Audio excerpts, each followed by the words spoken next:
Alright, today we're going to discuss how to install a 12-volt battery into a SAT water communicator to be charged and to supply voltage to sensors.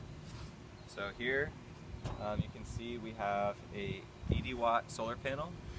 This is our recommended panel for charging a 12-volt battery within a SAT water communicator. And this is our version 2 of the communicator. So I'm going to go over how to use this power package for a water level sensor, how to install the water level sensor, and how to install the power package. So the first step of installing the water level sensor is opening up your communicator. So you'll need a screwdriver, Phillips head, and then you'll open the lid. And right here I have an extension cable, and this is coming from the water level sensor. And you're going to be passing it through the first port, which is down here, 4 to 20 milliamp port 1. Take the leads, pass it through.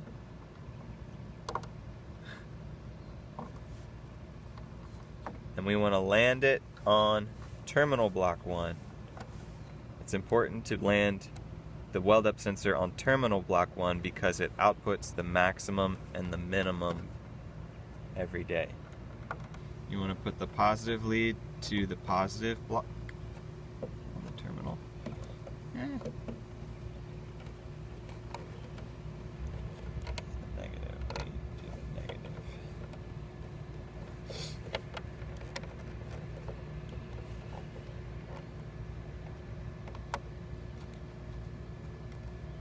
Next, we will talk about installing the power package. The power package includes the solar panel and the batteries. So you'll have a 12-volt battery that is installed on the inside lid of the communicator. These are two different styles of batteries, and they're basically charging banks for the solar panel to store charge and also to output power to the communicator. Alright, first step in installing the power package is unpacking the battery. So in the battery package we have the power bank and also the splitter cable, which comes in two parts. The splitter cable conveniently plugs in to itself here. So this allows you to both charge the battery and output at the same time. What we're going to be doing is cutting off the AC adapter and stripping this side of the cable so that it can connect to the solar panel, and then also cutting one of these leads and connecting it to the communicator. So after you prepare the splitter cable, it will look something like this. This part goes to the battery, this part goes to the communicator, and this part goes to the solar panel. So first you take the battery, I'm using some double stick tape, and you will place it on the inside lid of your communicator. You want to make sure that the battery is in the off position, and once you do that, you can plug in your splitter cable. This side of the splitter cable will go into the 24 volts terminal port. Again, you will need your screwdriver to connect the positive and negative leads.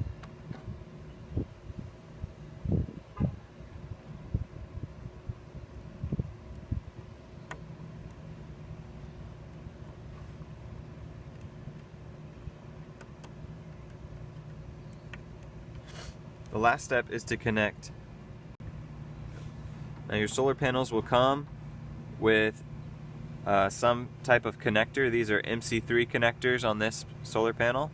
So the challenge is to get the solar wire into the communicator box. To do this, I've created a pigtail from these connectors and a cable. So I've connected the positive and negative leads to an actual cable and used a waterproof splice kit. In addition to the solar panel pigtail, which is used here, you can also use a separate junction box to make the connection from the solar wire to the cable connected to your battery. So I'm going to go ahead and connect these. It's important to note that once you connect your solar panel, that these will be live. So I'll do that and check the positive and negative leads with a voltmeter before I install it, so I know which one is positive and which one is negative. So here we go. It's important not to touch these once these are connected. First, I will try putting a red here and a black here.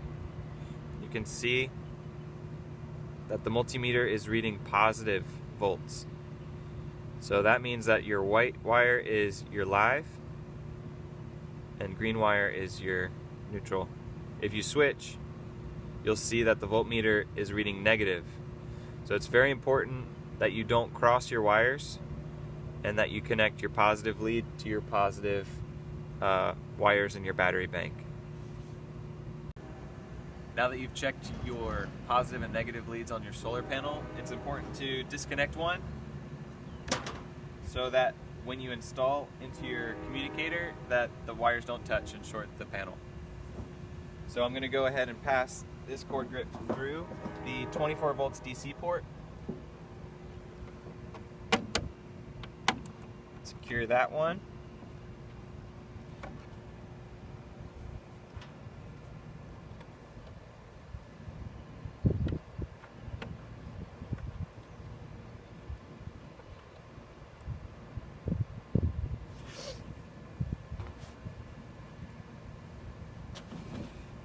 Alright, now that your wires from the solar panel are inside your communicator, you need to connect them to your battery bank.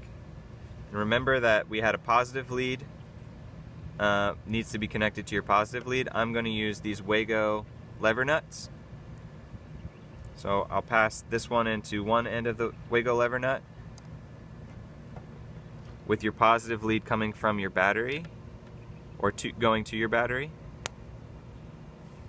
And then I'll do the same with the negative leads.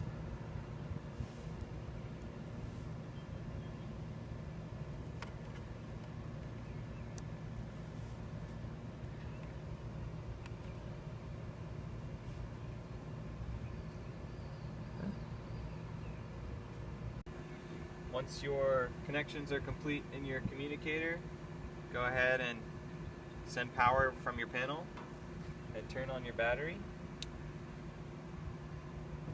At this time, you can check to see if you are receiving power in your communicator by looking at the LED power light, which is above the terminal block on the 24 volt DC terminal block. So you can see here that it turned green, which means power is getting to the communicator. Before you finish closing up your communicator, go ahead and push the test transmit button.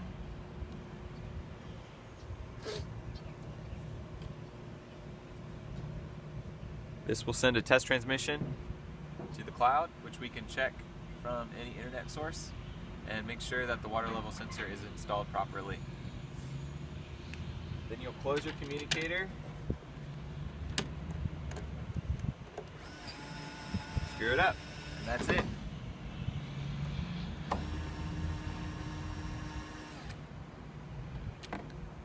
Roll the credits.